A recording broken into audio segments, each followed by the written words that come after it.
Net Wealth Investments Limited is licensed to provide general advice. Our podcasts are not tailored to any one financial situation and may contain views of our presenters which may not align with Net Wealth's. Net Wealth delivers platform services to the guest clients under a commercial arrangement. The Net Wealth Group may receive fees or other benefits if you use Net Wealth products or services to act on general advice in this podcast. More information about Net Wealth can be found on our website, including our financial services guide and disclosure documents. Please seek professional advice before acting.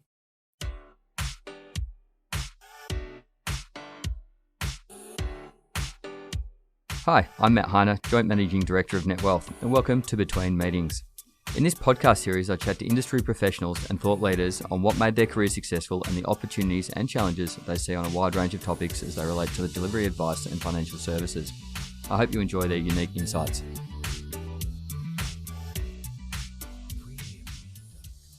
In this episode, I'm joined by Neville Azzopardi, founding partner of Sayers Wealth.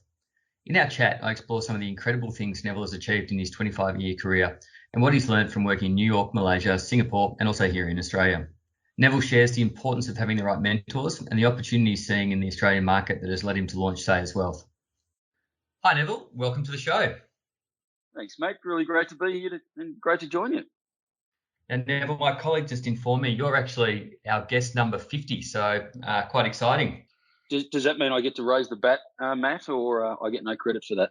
Absolutely raise the bat. We're expecting a great discussion today. Really pleased to have you on, and there's a lot of things that we're going to try and cover today, and obviously we'll talk about the launch or the recent launch of Sayers, which is an exciting new wealth management brand. But I was thinking before we get into that, it'd be great just to get a bit of context and hear your background and how you've ended up doing what you're doing.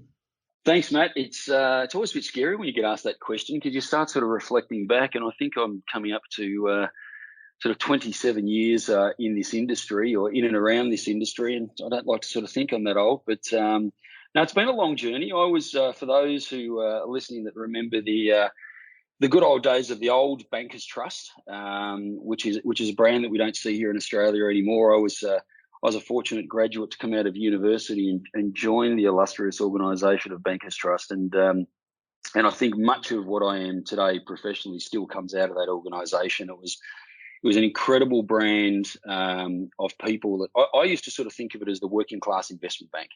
It was the leading investment bank in the country, yet it had this culture of just people rolling up their sleeves, really egalitarian type of approach. It was extraordinarily merit-based and fast-paced, but at all times ensuring a really high level of professionalism. Professionalism was never compromised, and I think that was, sort of that. It was a competitive environment, extremely professional, but it was also a hell of a lot of fun. And I think, in some ways evidenced by the fact that, so many years after that organisation sort of no longer exists today through various acquisitions, there's a real incredible alumni, still today. And I don't think that's sort of true of a lot of organisations, but it said just a lot about the culture of the firm. So, so I started at BT. I actually spent about 8 years at BT. I spent time in the funds management business on the mutual fund and business development sort of sales side. And then I had a very rare opportunity as a 26-year-old. I was working in Melbourne at the time. Actually, a 25-year-old, I think I was then. And I got a phone call from a gentleman by the name of Ian Martin, who was the chief executive globally of BT's asset management business. So Australia was very much the jewel in the crown, and Ian had been asked to become the global CEO, running all of the US asset management businesses as well. And so much so, I remember he was about 42 at the time, and he was on the front page of the AFR, and it was really big news. And I got a phone call from him, which really scared me because I'm some junior guy here down in Melbourne. It's like, why am I getting a phone call from Ian? And Ian rang and said, well, I've heard some good things about you, and I think I'm going to need some help in this new role. Can you move to Sydney, please? And of course, first thing I did, I think I jumped off that call and I called my parents and I said, I've got this opportunity. And 6 weeks later, I was living in Sydney, and so I had an incredible opportunity for a couple of years. I really had ringside seats, sitting with a leader of a global organisation, and it was incredible. Sort of sitting in every single investment meeting, every sort of leadership team meeting, and it's funny. I sort of got to the back end of that, as a young upstart, thinking, geez, I could do that job. But of course, I was shy of about 20 years of experience at the time, and so I then sort of together with Ian's support, looked for, well, what else could I do differently? And we sort of looked around within the organisation. It was time for me to go and sort of get some broader skills. And we were setting up actually a private equity firm at the time, modelled on BT Capital Partners out of New York. And at that stage, there was 4 of us that sort of went into the investment bank to set up a proprietary investing private equity business. And so I did that. And again, amazing new experience because it was a new business for Bankers Trust at the time. I was shown the best way to learn was sort of getting to the middle of a private equity deal. So I was sent to New York for a period and worked in New York for a while. And it was rare. For those people who know the private equity space, private equity managers look at over 100 deals a year, and you're lucky if you do 2, 3, or 4 deals. Might be a great year.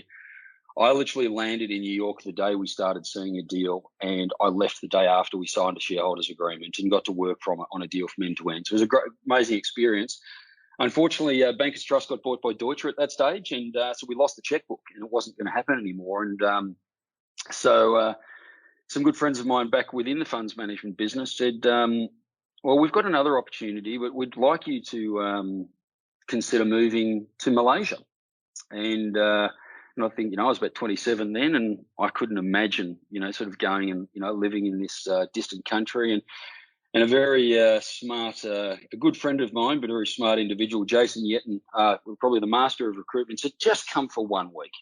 And I think he knew some of my hobbies and habits, and we did quite a bit of partying, I think, that week, and played a bit of golf and a little bit of karaoke, and so he knew all the things that I liked. And this was another 6-week story. 6 weeks later, I was living in Malaysia, and I became the chief executive of a very small funds management business, retail funds management business, and very different regulatory environment, long way from, where things were in Australia. It was still the old model of, tied sales agents only selling one product. And, I learned the hard way over there in terms of how to do things differently. And, I guess one of the greatest moments I had there was actually participating in actually changing the law to allow people to actually sell multiple different companies or, funds management companies to create choice, because it actually did not exist. And I knew our business was never going to get anywhere. I think the big firms had 20,000 agents.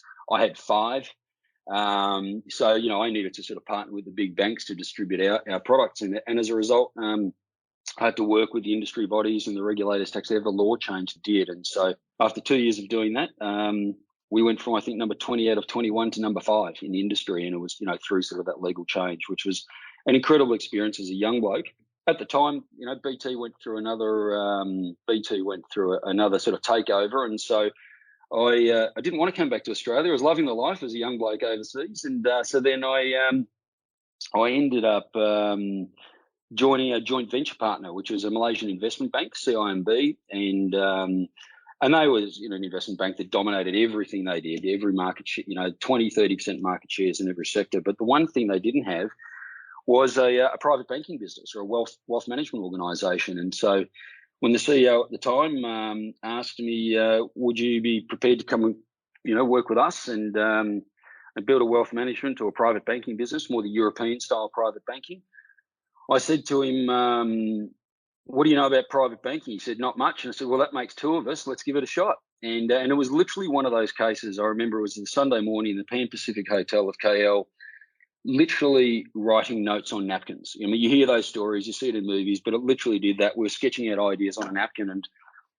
And so we built the first real private bank in Malaysia. And so, I did that for a number of years. At the same time, took over their retail stockbroking business and sort of combined that into a much broader sort of private client services business. But there sort of comes a time when I spent almost 6 years in KL, and it was time to, do I come home or do I, go somewhere different? And I was very fortunate. My greatest prize sort of leaving Malaysia was I married my wife. I met my wife in KL, and so certainly Malaysia was very good to me and was really like a second home. So I did come back to Australia for about a year, and I joined what was the new BT, sort of under the guise of Westpac in their dealer group. And what I found was, after a year, I probably missed the excitement of Asia.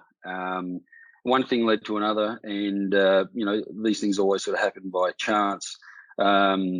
I was approached by someone to actually go and join UBS. UBS was going through a massive expansion in Asia. And at the time, so after 12 months, I literally did a U-turn, and we then moved to Singapore, and which really sort of bolstered my time in sort of the private client space. Working for was the largest, and still is the largest, wealth manager in the world, managed over $2 trillion. And an incredible experience, incredibly fast-paced. Of course, that was sort of pre-GFC. And looking after teams in both sort of the Malaysian market as well as the Singapore market. So it was nice to be sort of back in what was sort of quite familiar territory for me.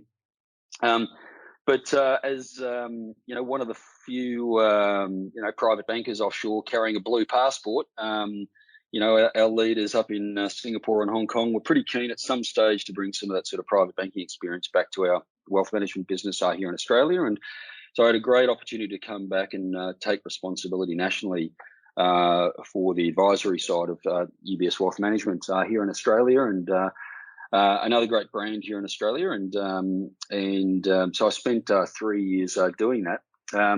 After a period of time, and as we know that UBS Wealth Management isn't here in Australia, they decided to close the business down. And as we were going through that process, I thought, what, maybe I'm going to do what the clients do.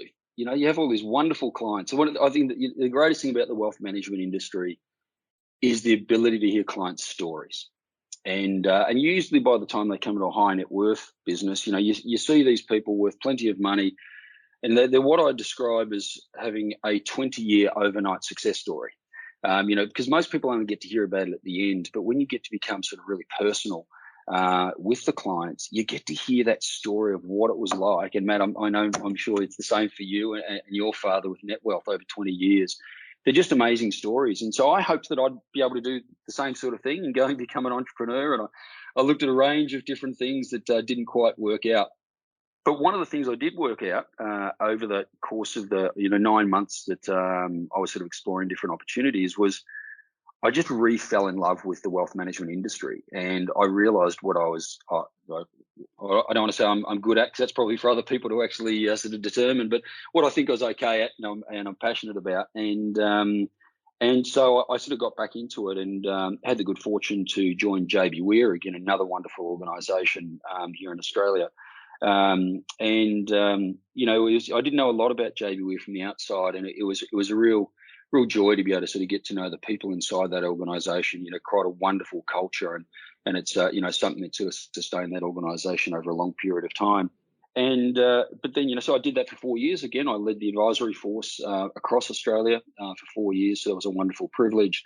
But there comes a time that you sort of want to be able to do sort of something different. And I guess I've been seeing a lot of trends in the industry that were emerging, changing, evolving, that I thought I'd want to have. I thought I could probably have more influence in being a part of outside the organisation. And I guess a part of it was also, being able to scratch that itch a little bit to become an entrepreneur. And so here I am, having the good fortune to now be able to lead another new brand, as you said, in this space. Yeah, well, that's a fantastic story. And you talked about the 20-year success story. I think you really have been a 27-year success story. I'm really interested in your commentary around Bankers Trust.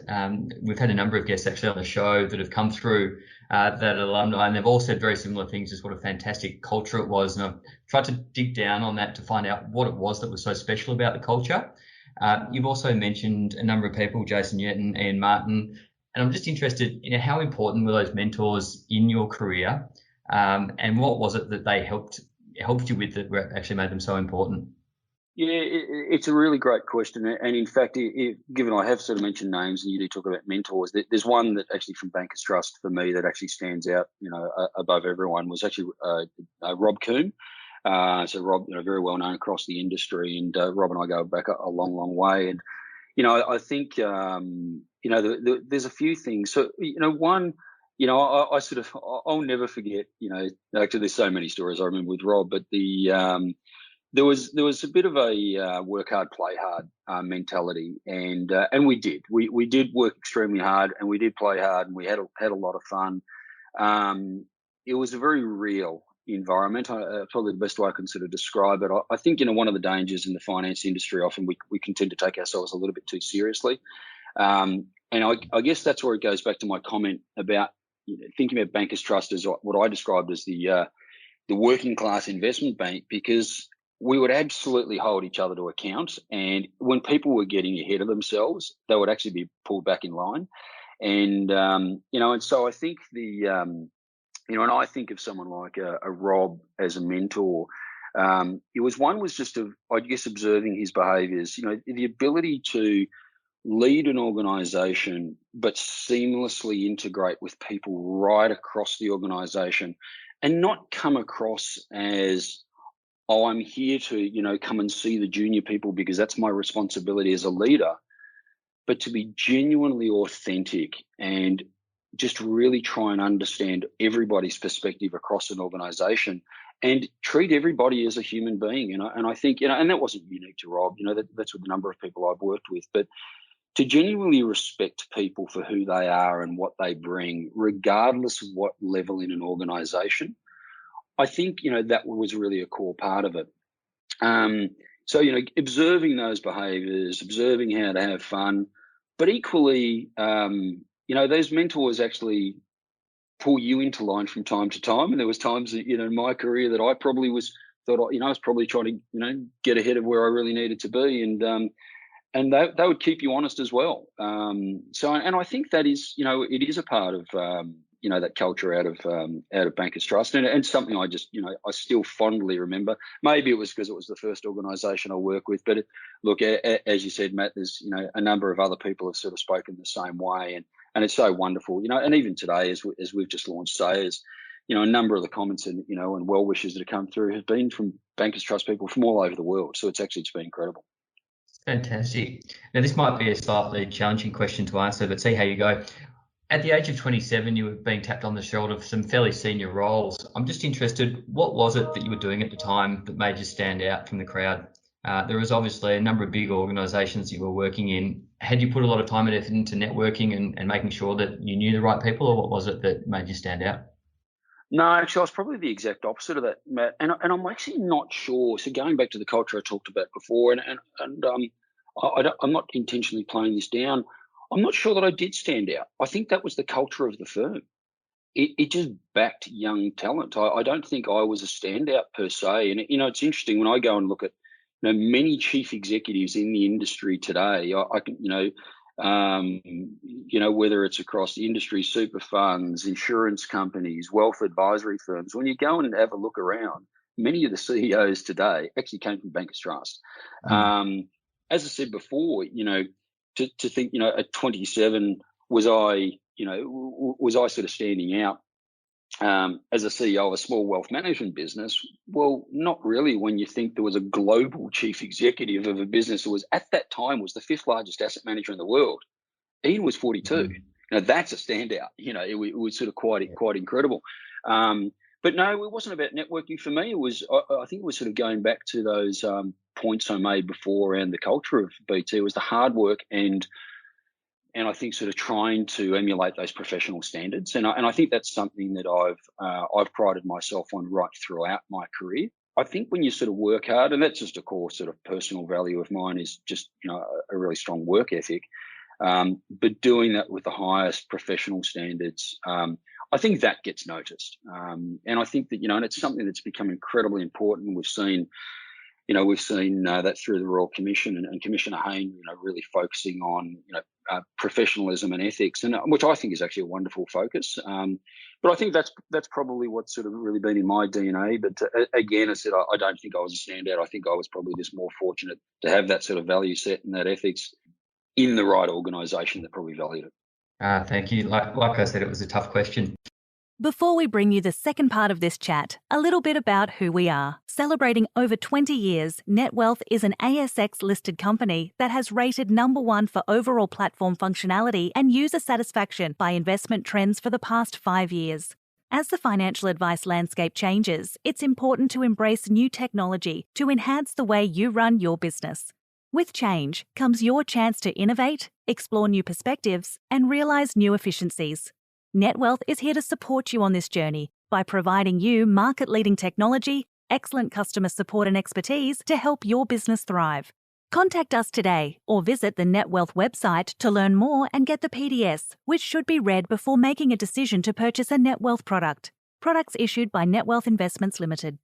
One of the comments that I've heard coming up more and more recently, and it has been a very tough couple of years for wealth management, is that they feel a bit of the fun has left the industry. And that's probably a really good segue into, I guess, what you're doing now at Sayers Capital, because I'm sure that plays a small part or maybe a big part in your decision to launch this new venture. Sayers Capital is relatively or very unknown now by the industry. You've been live for, I think, 2 weeks now, and people may have started to see the brand popping up on LinkedIn over the last month or so. Can you talk us through, I guess, what Sayers is, what it stands for and what you're trying to achieve in the market and maybe how it came about? Yeah, thanks, Matt. It's look, Sayers. So what we've actually just launched is Sayers Wealth in the last couple of weeks, but the Sayers Group is an organisation, and I think we've sort of flagged, and as our principal Luke Sayers sort of flagged recently in the media that, as he's termed, Sayers Wealth is the first boat to launch, and watch this space. There will be more boats launching next year. What's the genesis of it? I think, there's a number of like-minded people that sort of came together, and Luke, who, a very well-respected business leader in Australia, who's sort of led PwC as chief executive for the last 8 years, was retiring and was really looking at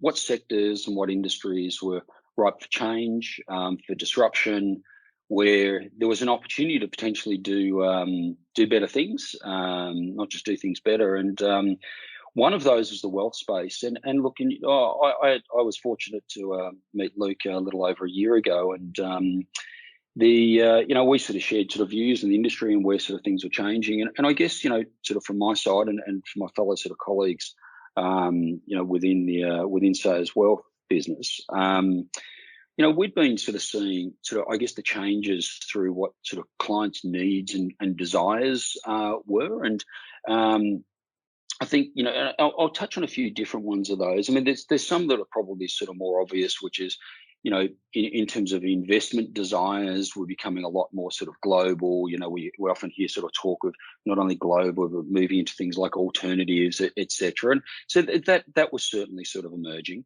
If you take that a little bit further, moving into alternatives is one thing, in private equity funds and hedge funds, commodities, et cetera. But there was also a lot stronger desire to be moving into sort of direct investment space. And, commonly when we're sort of talking to high net worth clients, they're often sort of, whether it's through their own networks or even their own experience as entrepreneurs, they like having that sort of connection to the underlying investment. So I think they're probably some of the earlier changes, but there were sort of much bigger ones than that.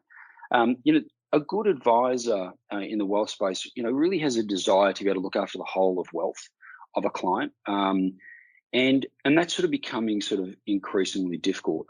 First and foremost, to look after the whole of wealth of a client, and you're starting to look at, capturing all those global opportunities, it requires a lot of expertise. So that's sort of becoming more challenging. To be able to have, access to direct investments, not only, different sort of channels of sourcing of investments, but it also means, again, it's sort of a different sort of skill set required. But, a lot of sort of the high net worth sort of space we see in Australia is the wealth, not exclusively, but certainly a large majority, actually does come through entrepreneurs who have, we were talking before about, that 20-year overnight success, have actually developed that through their organisation. And so, what we've sort of seen is, given the complexities in the industry, and it's hard to get your hands around the entire wealth of a client, that, it was sort of hard to engage in that component of the wealth, and something was so important to the client is actually their underlying business. And so what's happened in the industry is sort of a stronger focus more on what I describe as the liquid wealth, component of the family. And so we saw that was a gap, that there was an opportunity to really bring together a more holistic picture, looking at both, the business as well as the broader, the liquid wealth. But then above that again, because at the moment I've really just sort of been talking about the investment side of things. I'll go a little bit psychological on you just for a moment. But if you sort of cast your mind back to your uni days, and we've all sort of studied somewhat Maslow's hierarchy of needs. I think if you think about the investment space, investment is ultimately, whether it's sort of planning for retirement or specific legacy, you're looking to leave financial legacy, you're looking to leave to your children or otherwise, a lot of that sort of goes to that security element of the hierarchy of needs.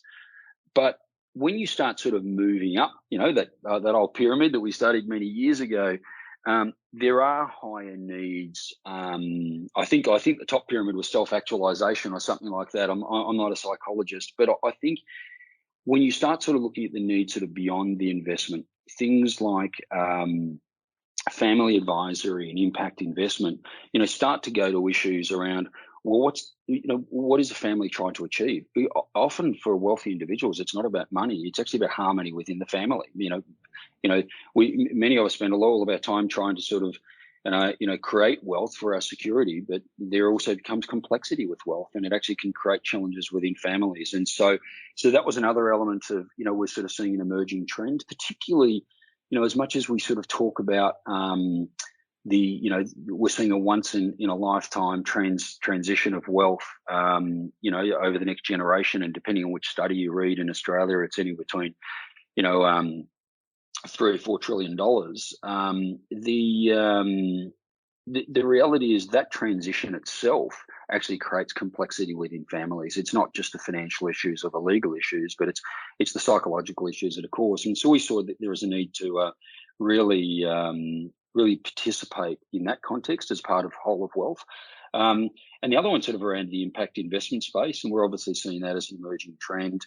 It's more and more sort of talked about. It's interesting how, on the philanthropy side, we've seen, philanthropy going from checkbook philanthropy of, people writing checks through to people looking to align themselves with particular causes. But as one of my fellow partners coined to me a couple of weeks ago, he said, in many ways, the philanthropy is still about the 5% that gets given away, whereas impact investment is around the 95% that you can actually use every day.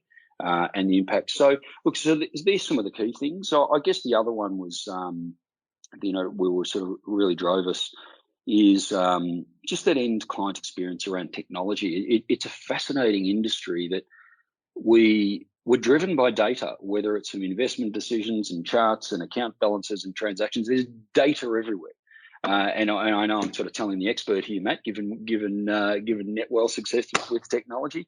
But, it's just an industry that was sort of ripe to start to come together and pull it together for clients. And, and when you're taking that whole of wealth approach, I think, so many clients, have been sort of frustrated. They've got investment accounts here, superannuation over there, credit cards here, bank accounts offshore, whatever it is. And, the ability to pull that together just should exist. And, that's something sort of we believe in and we're certainly sort of working towards. Neville, you've covered a lot there, and I'm interested, given that some would argue you've launched a brand into a relatively crowded space, have you been surprised at just how difficult it has been to actually get the business to this stage? Well, look, probably not surprised. I probably went in with my eyes wide open. Having sort of, one of those opportunities to actually set up a business from scratch in the past, I probably knew a little bit, but I think, when I went down that road, setting up a private bank offshore, there was still an investment bank that sat behind me. So I probably, as opposed to this year, sitting down one day, opened the laptop and literally there was nothing on it. I'd just been down to Apple and bought a new laptop and it was brand new. And, asking that question of where do we start? I knew there were going to be challenges along the way. I just didn't know what they were going to be. So I wasn't sort of surprised at that. Certainly one of the challenges that I hadn't anticipated was a global pandemic. I think I left my prior employer just as the news of COVID was sort of starting to break. That was around the 5th or 6th of March. At that stage, everyone was still thinking oh, that's that thing that's happening in Wuhan. And then a couple of weeks later, it really started to impact here in Australia, and the borders got closed. And the thought of, having to sort of build a team and work, totally from home, yeah, you could say I wasn't expecting that. But in many ways, it's actually probably served to be beneficial. We were forced to use technology. We are trying to be technology focused. Even that in itself has probably informed some of the solutions that, we're trying to develop in working with clients. I think it's also accelerated clients' acceptance of the use of technology.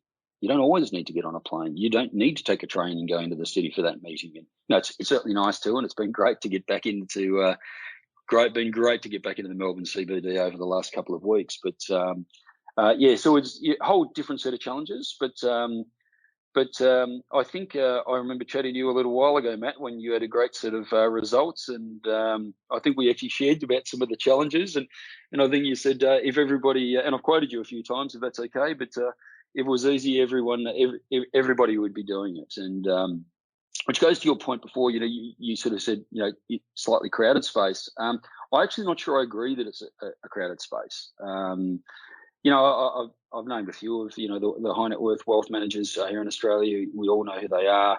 But there's probably really half a dozen or so that fit in that space. I mean, when I was in Singapore, there was over 50 global private banks in Singapore. Now, in fairness, they also, service clients that are around the Asian region, which is much larger than Australia. But, to the extent that each of those sort of wealth managers, do an extremely good job in their respective space, we're just trying to do things differently. And I think that's when, where a number of managers sort of do really well, in their swim lane, whether it's, specialists in the investment space, or whether it's specialists in, family office services, whether it's accounting and legal type family office services. We've got one or two firms that do a great job in the family advisory space, dealing with some of those complex psychological issues within families that I spoke about earlier. And then you've got corporate advisory businesses that sit, totally on their own. We saw the difference being, to be able to sort of swim across the lanes and sort of play in each of those areas where our niche becomes the client as opposed to the underlying service, and we'll sort of try and adapt around those. And, with an acknowledgement that we won't be able to do all of it ourselves, and we really take a mindset that, a lot of that comes through partnership, hence our partnership with Net Wealth. So whilst there are a number of good players, the market's big.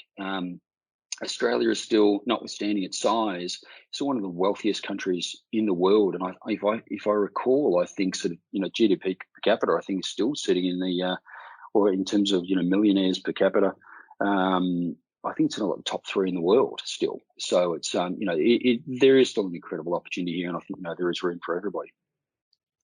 Neville, I was reflecting on our relationship before this podcast. We've only met each other during COVID time, so only virtually at the moment.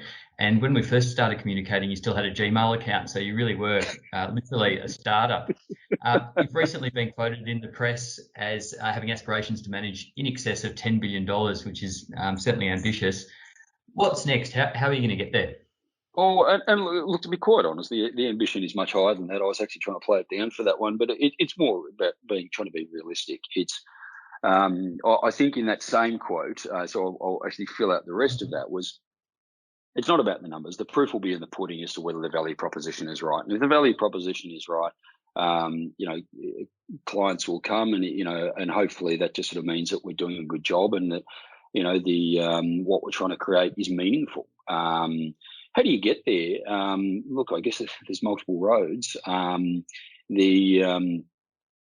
think the more sort of people try and understand that what we're trying to build, to the extent that it resonates, that will come. Needless to say, throughout the broader Sayers group, as I said, there are more boats to launch. There is a broader ecosystem that we're creating that I think will sort of naturally attract the types of people as clients that want to, have an impact on the community, have an impact on change in our society. And you will have seen actually one of the other things that we've just sort of launched publicly that we're a part of, which is the grid. here in Melbourne, which is really trying to bring together, bright minds and ideas together with capital that can fund those ideas. And so, one of our partners, Russell Howcroft, who is a part of sort of driving the grid, in chatting to Russ, he sort of loves to hark back to the days of the 1800s, where Melbourne was the richest city in the world, bar none, off the back of the gold rush. And, but as a country, we perhaps haven't been as innovative as, what we've seen, other countries, whether it's Silicon Valley or whether it's, out of Israel, and a lot of the tech organizations there. But there are wonderful ideas here, and we've had some incredible successes. You look at the Atlassians of the world, you look at a NetWealth, there's been some great success stories here, and we'd love to be able to see more. And so going back to your question of attracting, and how to grow it, it's really sort of trying to, I think, at the one level, it's sort of, creating that ecosystem of people that want to be a part of that change, they want to be a part of that growth. And, so we're trying to sort of facilitate that through the Broader Sales Group. The other is obviously sort of attracting advisors to our proposition. This is not necessarily for everybody. It is a different approach. And it is, in some ways, I guess the way we sort of see ourselves is, sort of trying to create a bit more of a multi-family office type of approach, which sort of brings a whole range of services. And so people have, the advisors that we will attract, I think, are those with a similar mindset that are really saying, well, how can I actually wrap my hands right around the client? So again, it's sort of, I think, to the extent that proposition resonates with clients, hopefully it resonates with the advisors that feel the same way. Absolutely. Neville, there's a whole range of topics that I'd love to keep discussing with you, from the grid, which sounds like a really interesting and innovative initiative, through to how people can have a better impact on the community. We've unfortunately run out of time, but perhaps we could touch base again in 6 months or so, just to see how you are going and maybe cover off on some of those other topics.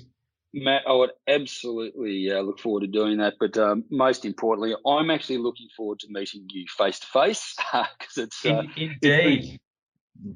It has been an interesting period. So, mate, thank you very much for the time. It's been a great honour and privilege to be able to join you today. No, and thank you for being so genuine and transparent in what you're doing. Appreciate it. Thanks, mate.